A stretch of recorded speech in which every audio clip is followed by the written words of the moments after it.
നിലവിലെ NDA സർക്കാരിൻ്റെ അവസാനത്തെ ബജറ്റ് തെരഞ്ഞെടുപ്പ് വർഷം ആയതുകൊണ്ട് തന്നെ ഈ ബജറ്റ് എത്രമാത്രം ജനകീയമായിരിക്കും എന്നുള്ളതിനെക്കുറിച്ച് നേരത്തെ തന്നെ ചില വിലയിരുത്തലുകൾ നടന്നിരുന്നു. അത് ശരിവയ്ക്കുന്ന തരത്തിലാണ് ഈ ബജറ്റ് അവതരിപ്പിച്ചിട്ടുള്ളത്. ഒരുപക്ഷെ നരേന്ദ്രമോദി സർക്കാർ ഏറ്റവും അധികം ഭയക്കുന്ന ഒരു മേഖലയിൽ സജീവമായ ഇടപെടൽ നടത്തിയിട്ടുമുണ്ട്. അത് കർഷകരുമായി ബന്ധപ്പെട്ടാണ്. കർഷകർക്ക് എന്തു ചെയ്യാൻ സാധിക്കും എന്നുള്ള ഒരു വലിയ ചോദ്യം BJP സർക്കാരിനെ സംബന്ധിച്ചിടത്തോളം മുന്നിൽ ഉയർന്നു നിന്ന ഒരു വലിയ വിഷയം തന്നെയായിരുന്നു. അതിന് ഒരു വലിയ പരിധിവരെ പരിഹാരം കണ്ടെത്തുകയാണ്. കർഷകർക്ക് 6000 രൂപ വീതം 3 ഘട്ടങ്ങളിലായി 2000 രൂപ വച്ച് അവരുടെ അക്കൗണ്ടിലേക്ക് നേരിട്ട് എത്തിച്ചു കൊടുക്കുന്ന ഒരു പദ്ധതിയാണ് ഇപ്പോൾ ഈ ബജറ്റിൽ കൂടി പീയൂഷ് ഗോയൽ അവതരിപ്പിച്ചിരിക്കുന്നത്. കിസാൻ സമ്മാൻ നിധി പദ്ധതി എന്ന് പേരിട്ടിരിക്കുന്ന ഈ ജനകീയ കർഷക മിത്ര പദ്ധതിയിൽ കൂടി ഇപ്പോൾ മോദി സർക്കാരിനെതിരെ ഇടഞ്ഞു നിൽക്കുന്ന കർഷകരെ തങ്ങളുടെ കൂടേക്ക് കൊണ്ടുവരാൻ സാധിക്കും എന്ന പ്രതീക്ഷ BJP സർക്കാർ വച്ചു പുലർത്തുന്നുണ്ട്.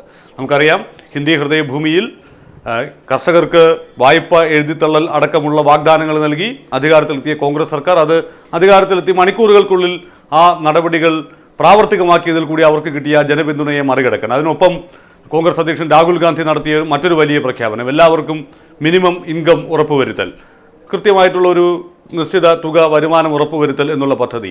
ആ പദ്ധതിക്ക് കൂടി ബദലായി നമുക്ക് ഇതിനെ കാണാം.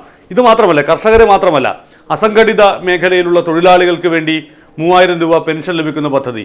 100 രൂപ വീതം അവർ നിക്ഷേപിച്ചു കഴിഞ്ഞാൽ അത് 3000 രൂപ അവർക്ക് മാസ പെൻഷൻ ഉറപ്പാക്കുന്ന ഒരു പദ്ധതി. അതും കോടിക്കണക്കിന് ആളുകളെ ബാധിക്കുന്ന ഒരു വിഷയമായി തന്നെയാണ് ഉയർത്തിക്കാട്ടപ്പെടുന്നത്. ഒപ്പം ആദായ നികുതി പരിധി ഉയർത്താനുള്ള തീരുമാനം, ആ തീരുമാനവും ഒരു വലിയ വിഭാഗം ആളുകളെ സ്വാഭാവികമായി ബാധിക്കുന്ന ഒന്ന് തന്നെയാണ്. അവർക്ക് അനുകൂലമായ വികാരം ഉണ്ടാക്കിയെടുക്കുന്നതിന് സാധിക്കുന്ന ഒന്ന് തന്നെയാണ്.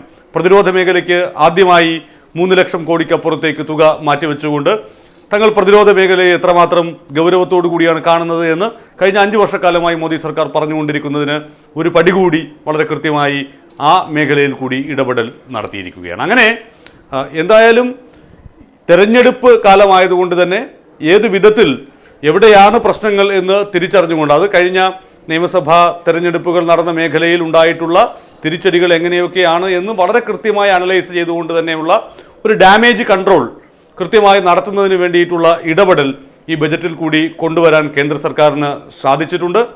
അതിൻ്റെ ശരികൾ എത്രമാത്രം തെറ്റുകൾ എത്രമാത്രം എന്നുള്ളതിന് അപ്പുറത്തേക്ക് പോകുമ്പോൾ നമ്മൾ കാണേണ്ടുന്ന പ്രാഥമികമായിട്ടുള്ള വിലയിരുത്തലിൽ നിന്ന് നമ്മൾ അതിനെ കാണേണ്ടത് ഇത് ഒരു ജനകീയ സ്വഭാവം ഉറപ്പുവരുത്തുന്നതിന് വേണ്ടി വോട്ടു തേടാൻ ജനങ്ങളിലേക്ക് ഇറങ്ങിച്ചെല്ലുമ്പോൾ അവരോട് കൃത്യമായി പറയുന്നതിന് വേണ്ടി ഒരു തെരഞ്ഞെടുപ്പ് പ്രകടന പത്രികയുടെ മുഖച്ഛായയുള്ള ബജറ്റ് തന്നെയാണ് അവതരിപ്പിച്ചിരിക്കുന്നത് എന്നത് തന്നെ കർഷകരുടെ കാര്യത്തിൽ കൃത്യമായിട്ടുള്ള ഇടപെടൽ അത് തന്നെയാണ് ഈ 3 സംസ്ഥാനങ്ങളിലുള്ള ഏറ്റവും വലിയ പരാജയ കാരണം എന്ന് തിരിച്ചറിഞ്ഞുകൊണ്ട് അതിനെ മറികടക്കുന്നതിനുള്ള കൃത്യമായ ഒരു ഡാമേജ് കൺട്രോൾ ഉൾപ്പെടുത്തിക്കൊണ്ടുള്ള ബജറ്റാണ് പീയൂഷ് ഗോയൽ അവതരിപ്പിച്ചത്.